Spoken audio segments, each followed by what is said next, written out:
एक दिन मुझे मजबूरन गुफा वाले बाबा के पास जाना पड़ा क्योंकि लॉकडाउन में मेरे पति की नौकरी चली गई तो हमारे घर के हालात बहुत ही खराब हो चुके थे। मेरी सहेली ने बताया कि गुफा वाले बाबा के पास माथा टेकने से हर समस्या का समाधान हो जाता है। फिर एक दिन मैं गुफा वाले बाबा जी के पास चली गई। वो बाबा पूजा के बहाने मुझे अपनी गुफा के अंदर ले गया। वहां पर मेरे और बाबा के अलावा कोई नहीं था। कुछ देर बाद बाबा ने गुफा का दरवाजा बंद कर दिया।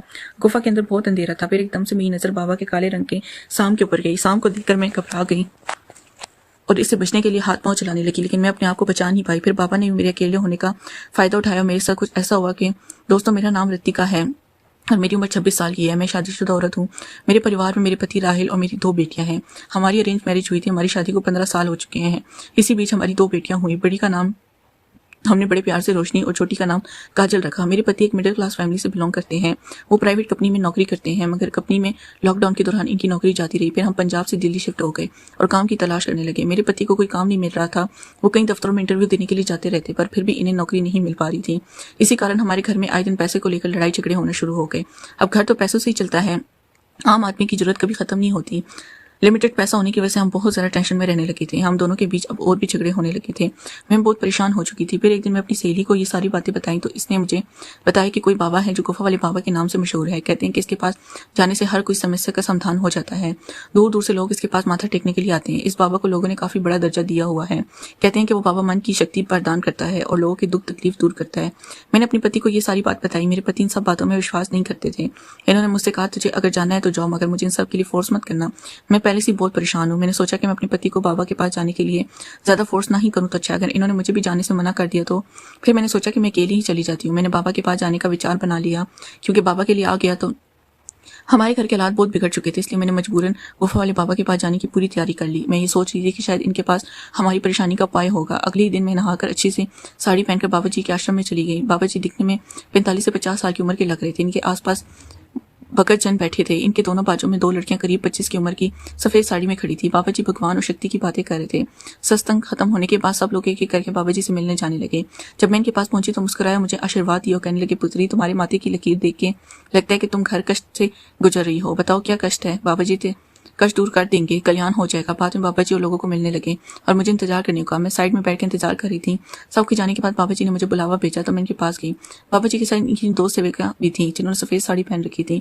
एक शिष्या भी थी जिसने धोती पहनी थी। बाबा जी ने मुझे अपने सामने बिठाया, पूजा करने लगे। इनकी सेवा के पीछे दिया लेकर खड़ी थी। बाबा जी की आंखें बंद थी और वो अपने होंठ हिलाते जा रहे थे जैसे कि मन में कुछ मंत्र कर रहे हो। फिर बाबा जी ने आंखें खोली और मुझे गंभीरता से देखकर कहा, जिसका डर था वही वह पुत्री, तुम्हारी जन्म प्रतिक्रिया में दोष है जिसकी वजह से तुम्हारे परिवार के विकास में बाधा आ रही है। इसके लिए तुझे पूजा करवानी होगी, इसका उपचार करना पड़ेगा। बाबा जी की बात सुनकर मैं थोड़ा घबरा गई। मैंने बाबा जी से कहा, बाबा जी, मैं बहुत ही मुश्किलों से गुजर रही हूँ। आप कोई भी पूजा, कोई भी उपाय बताएं, मैं कोई भी पूजा करवाने के लिए तैयार हूँ। जितना खर्चा आएगा आप मुझे बता दीजिए, हम लोग बहुत ही परेशान हैं, इसलिए मैं आपके पास आई हूँ। फिर बाबा जी ने कहा, कल तुम नहा के लिए नए बिस्तर पहनकर बिना संदूर लगाए और बिना मंगलसूत्र पहने आश्रम में आ जाना। हम कल से पूजा शुरू कर देंगे। ध्यान रहे किसी को भी इस पूजा के बारे में मत बताना, वरना विघ्न पड़ जाएगा। और घर में भी किसी की कुछ भी नहीं बताना कि मैं कहाँ पर जा रही हूँ। शायद मैं बता देती कि मैं कहाँ जा रही हूँ तो अच्छा होता, लेकिन बाबा जी ने कहा था कि पूजा में विघ्न पड़ेगा, इसलिए मैंने किसी को भी नहीं बताया। फिर मैं वहां से निकलकर अपने घर आ गई। पूरी रात में सो नहीं पा रही थी। मैं ये सोच रही थी कि मेरी कुंडली में दोष है, मेरी वजह से पूरे घर में मुसीबत आई है और अब मैं ही इसे सुधारूंगी। अगली सुबह मैं अपने पति को नाश्ता करा के अपने बच्चों को स्कूल छोड़ने के बाद वापस घर आई। मेरे पति भी नाश्ता करके ऑफिस के लिए निकल चुके थे। मैंने घर का सारा काम खत्म किया, फिर नहाने चली गई। मैं जिससे नहा के एक पीले रंग की साड़ी में तैयार हुई, फिर बिना सिंदूर लगाए बिना मंगलसूत्र के बाबा जी के आश्रम में चली गई। आज आश्रम में कोई नहीं था। मैं ये देखकर घबरा गई कि आज आश्रम बिल्कुल खाली क्यों है। मुझे अकेले वहां पर डर लगने लगा। मैंने एक शीशे से पूछा कि आश्रम खाली क्यों है, तो इस शिष्य ने मुझे बताया कि गुरु जी के शिष्यों ने सबको कॉल करके बता दिया कि आज आश्रम में कोई अनोखी पूजा है जिसके कारण बाबा जी आज किसी से नहीं मिलेंगे। मैं वहां पहुंची तो बाबा जी इनकी सेवकियों ने बताया कि बाबा जी गुफा के अंदर हैं, वो तुम्हारा इंतजार कर रहे हैं। वो मुझे बोल रही थी, तुम बहुत ही भाग्यशाली हो जो तुम्हें बाबा जी के पास गुफा के अंदर जाने का मौका मिला, क्योंकि बाबा जी गुफा के अंदर हर किसी को नहीं बुलाते। फिर इन्होंने मुझे गुफा के अंदर जाने का रास्ता दिखाया। मुझे गुफा के अंदर कमरे में ले गई। वहां अंदर एक बेड था और उस बेड के सामने वाली जगह में बाबा जी एक तकिया वेदी खड़ा था। मैंने सोचा कि ये बाबा जी यज्ञ भी करते हैं और फिर रात में सोते होंगे। मेरी सोच को रोकते हुए इनकी एक शिष्या बोली, तुम बिल्कुल सही जगह आई हो, बाबा जी तुम्हारी हर इच्छा पूरी कर देंगे। इनके पास बहुत बड़ी शक्ति है, तुम बाबा जी के साथ यहीं बैठो, हम लोग बैठ जाते। तुमने किसी को बताना तो नहीं है कि तुम यहाँ ही हो। मैंने ना में सर हिला दिया। बाबा जी ने मुझे बैठने के लिए कहा। मैं और बाबा जी वहीं फर्श पर बैठ के बाबा जी मंत्र बोलकर अग्नि में घी डाल रहे थे, तो वो मंत्रों का आचरण करने जा रहे थे। फिर एक सेविका बाहर से दूध का गिलास लेके अंदर आई। बाबा ने थोड़ा दूध अग्नि में डाला और बाकी दूध हाथ में पकड़कर कुछ मंत्र बोला, फिर वो दूध मुझे पीने को कहा।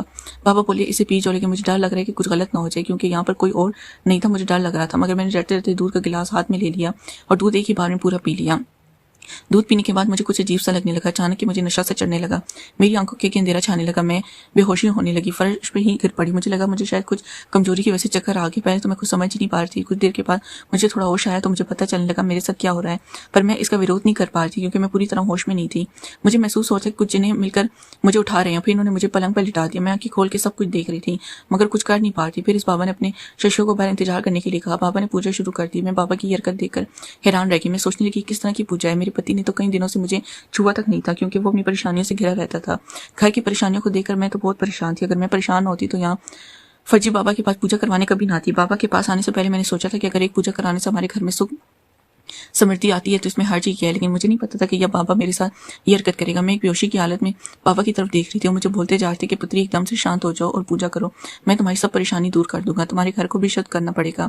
किसी दिन तुम्हारे घर पर जाकर घर को भी शुद्ध कर देंगे। लेकिन मुझे अब धीरे धीरे पता चल रहा था कि कुछ गलत हो रहा है। फिर बाबा बोल रहा था कैसा लग रहा है पुत्री, तुम्हारे दिल में जो भी परेशानी दिल से निकाल दो। फिर बाबा जोर जोर से मंत्र उच्चारण करने लगा। सुबह जब मैं घर से निकली तो मैं बहुत खुश थी कि चलो पूजा हो जाएगी तो घर में कुछ बरकत होगी। लेकिन मुझसे बहुत बड़ी भूल हो गई थी कि मैंने किसी को बताया नहीं यहाँ आने के बारे में। अगर मैं विरोध करती तो ये बाबा मुझे मरवा डालेंगे और किसी को कुछ पता भी नहीं चलेगा। मैं वहां से भागना चाहती थी मगर नशे की वजह से मैं कुछ भी नहीं कर पा रही थी। अब मुझे एहसास होता है कि मैं चाह कर कितनी बड़ी गलती कर दी है। यहाँ तो कुछ गलत काम होते हैं, बाबा तो लोगों की श्रद्धा के साथ खेलते हैं। मेरे दिमाग में बहुत सारी ऐसी बातें चल रही थी कि मैंने यहाँ आने की गलती क्यों की है। बाबा मुझे बोल रहे थे शाबाश पुत्री, तो बहुत अच्छे से पूजा में हिस्सा ले रही हो, तो मैं ऐसी पूजा करती रहूं, मैं तुम्हारे घर की हर समस्या को दूर कर दूंगा। लेकिन मैं तो जान चुकी थी कि बाबा मेरी कौन सी समस्या दूर कर रहे हैं। मैं इसी दिन ठान लिया था कि एक बार आश्रम से बाहर निकल गई तो मैं इस बाबा को नहीं छोड़ूंगी। मुझे अच्छे से पता चल गया था कि बाबा के डेरे में कौन सी काम होते हैं। अब मुझे बाबा के डेरे में होने वाली गलत हरकतों का भांडा फोड़ना था। अगर मैंने ऐसा नहीं किया तो न जाने ये बाबा कितनी और औरतों के शरीर के साथ खेलेगा, पता नहीं कितने और घरों को तबाह करेगा। फिर करीब 2 घंटे के बाद मुझे अच्छे से होश आ गया। बाबा मुझे बोले पुत्री तुम्हारी पूजा संपन्न हो चुकी है, आपने बहुत अच्छे से पूजा की और मंत्रों का उच्चारण किया। अब तुम्हारे पति की नई नौकरी भी लग जाएगी। नेक्स्ट पार्ट के लिए चैनल को सब्सक्राइब करें।